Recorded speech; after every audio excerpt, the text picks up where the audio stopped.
Ça, c'est les 10 clubs les plus riches du monde. Et cet homme-là, c'est l'homme le plus riche d'Europe et le deuxième homme le plus riche du monde, Bernard Arnault, qui entre enfin dans le monde du football. Avec son niveau de richesse, il pourrait facilement acheter ses 10 clubs, et même après ça, il lui resterait encore plus de 100 milliards d'euros. Bernard Arnault, c'est un autre niveau de richesse, le comparer aux autres propriétaires milliardaires de clubs n'a aucun sens puisqu'il est bien au-dessus en termes de richesse. Il est quasiment dans la même ligue que les États qui financent des clubs comme le PSG ou Manchester City. Mais au lieu de suivre cette même voie, la famille Arnault a choisi quelque chose de totalement différent. Il a choisi un petit club de 2e division française, un club qui semble maudit depuis 50 ans, le Paris FC. Et même si la famille Arnault est ultra riche, le projet ce n'est pas de dépenser des milliards et de signer des stars d'entrée. Non, leur stratégie est discrète et calculée. Et le plus fou dans tout ça, c'est que Bernard Arnault s'en fout complètement du football. Il préfère même le tennis. Mais la famille Arnault a une ambition avec la reprise de ce club, en faire rapidement un grand nom du football français et concurrencer les gros, l'OM, Monaco, peut-être même le PSG. Alors pourquoi acheter le Paris FC? Pourquoi la richissime famille Arnault s'intéresse au foot? Et quel est leur plan pour faire de ce club un grand nom du football français? C'est ce qu'on va analyser dans cette vidéo. N'oublie pas de t'abonner pour ne rien rater des prochaines vidéos. C'est parti!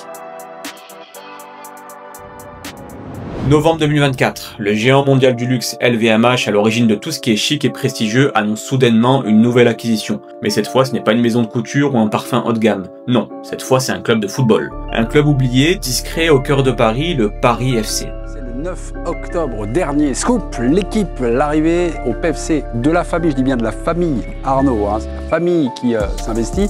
Le Paris FC qui pourrait être racheté par la famille Arnault. Il y aura aussi la filière Red Bull qui entrerait dans le capital. C'est une vraie rencontre entre deux mondes totalement différents. D'un côté, le Paris FC, dont le plus grand accomplissement c'est un titre amateur en 2006, ils n'ont plus mis les pieds en Ligue 1 depuis les années 70, ils oscillent entre le National 1 et la Ligue 2 depuis plus d'une dizaine d'années, et de l'autre côté, LVMH, l'un des groupes les plus puissants du monde, 75 marques de luxe, 5 grands secteurs, près de 85 milliards d'euros de chiffre d'affaires, tout ça entre les mains de la famille Arnault qui détient 48% de l'empire. Mais cette famille ne se contente pas du luxe, elle investit partout. Immobilier, la technologie, les médias et même TikTok. Mais le foot, c'est un autre monde pour eux. Ils ne connaissent pas du tout. Ils n'y connaissent rien. Et cette décision ne suit aucun de leurs schémas habituels. Alors oui, on peut parler de racines parisiennes, d'amour du pays, de nostalgie, mais Bernard Arnault, en ce qui concerne les décisions, il ne les prend jamais avec le cœur. C'est un véritable requin du business. Son empire s'est bâti sur des choix froids, calculés et intelligents. Et en plus, comme on l'a dit, il préfère largement le tennis. Mais juste à sa droite se tient le vrai personnage principal de cette histoire, Antoine Arnault, son fils aîné. Lui en revanche, il est fan de football et supporter inconditionnel de Liverpool. Et depuis des années, Antoine Arnault affirme que le monde du luxe sous-estime encore le pouvoir du football. Quand il est devenu directeur de la communication chez Louis Vuitton, il a mis son idée en œuvre, connecter le luxe à l'univers du football.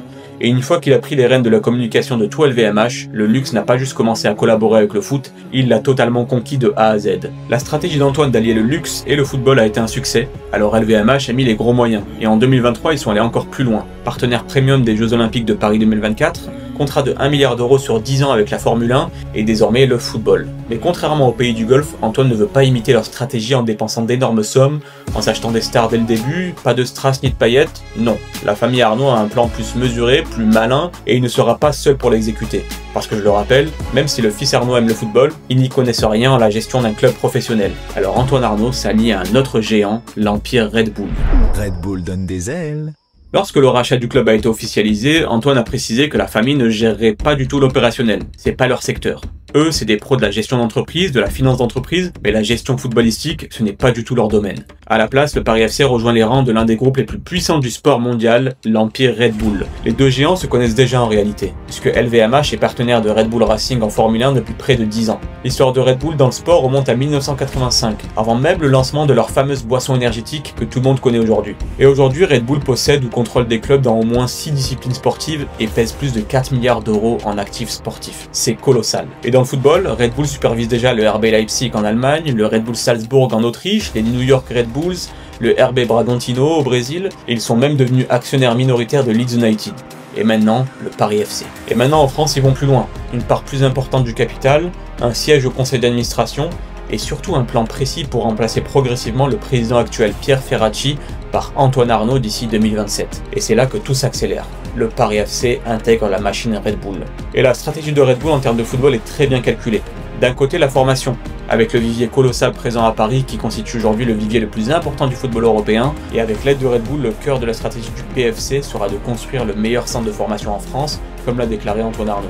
Vous le savez bien évidemment, et c'est quelque chose que vous avez entendu 100 fois, le bassin parisien et le vivier de talent à Paris est le premier dans le monde. Et avec l'aide de Red Bull, ce sera au cœur de notre stratégie de construire le meilleur centre de formation en France. Le vivier est présent, le talent est là. Ce qu'il manquait depuis des années au PFC, c'est une infrastructure solide, un centre de formation compétent et un encadrement à la hauteur. Et de l'autre côté, la stratégie de Red Bull s'intéresse à des jeunes joueurs à fort potentiel, l'objectif étant de créer des plus-values quand le joueur concerné sort du groupe pour signer dans un grand club. Que ce soit Dominique Szoboszlai, Dayo Upamecano, Ibrahima Konaté ou le milieu ghanéen Naby Keita, ils ont tous fait la bonne fortune de Red Bull après être sortis de l'une des couveuses du groupe Salzbourg ou Leipzig ou même les deux. L'objectif est clair. Former des jeunes, recruter aussi des jeunes talents, les revendre avec une plus-value et construire sur le long terme. Et même si l'académie du Paris FC a ses failles, elle est déjà là. Pas besoin de tout créer. Mais ce projet arrive aussi à un moment clé, car Red Bull aussi évolue. En janvier, Jürgen Klopp, qui a quitté Liverpool, est devenu le patron sportif du groupe Red Bull entier. Et c'est même lui qui pousse pour que le Paris FC déménage dans un nouveau stade à 30 mètres du Parc des Princes. Klopp s'implique personnellement, le projet ne vise pas seulement la performance, il vise à bâtir une entreprise durable avec une vraie logique commerciale. Et le modèle fonctionne, Red Bull l'a prouvé par le passé, que ce soit avec Leipzig qui arrive de nulle part et qui maintenant se stabilise dans le haut de tableau de la Bundesliga, ou même Salzbourg qui domine en Autriche et qui est présent quasiment toutes les années en Ligue des Champions, sans compter que le Paris FC a validé sa montée en Ligue 1 et fera partie des 18 équipes de Ligue 1 pour cette saison 2025-2026. Porté par l'arrivée de la famille Arnaud à sa tête,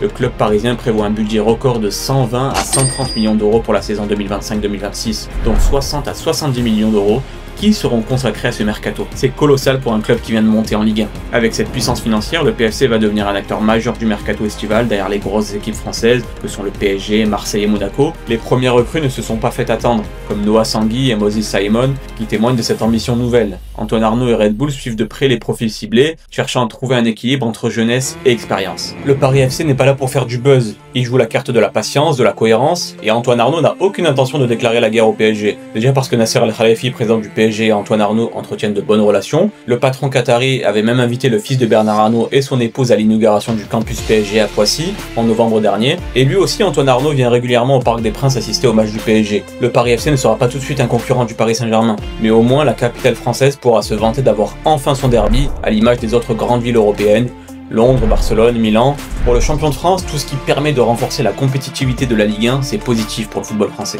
Donc non, il n'y aura pas de rivalité à l'instant T entre le PSG et son nouveau voisin le Paris FC, parce que oui, l'un des autres axes du plan du Paris FC, ça a été le déménagement de son stade, qui va être installé à une rue du Parc des Princes, ce qui fera de la prochaine affiche PSG-Paris FC le derby le plus proche d'Europe. Antoine Arnaud et le PFC arrivent en Ligue 1 sur la pointe des pieds et n'annoncent pas un mercato où des centaines de millions d'euros seront dépensés. Ils n'annoncent pas non plus la volonté de jouer une place européenne d'emblée ni de concurrencer les gros clubs français dès leur première saison. La famille Arnaud et Red Bull veulent du temps pour s'inscrire dans le football français, du temps pour construire, du temps pour voir et pour apprendre.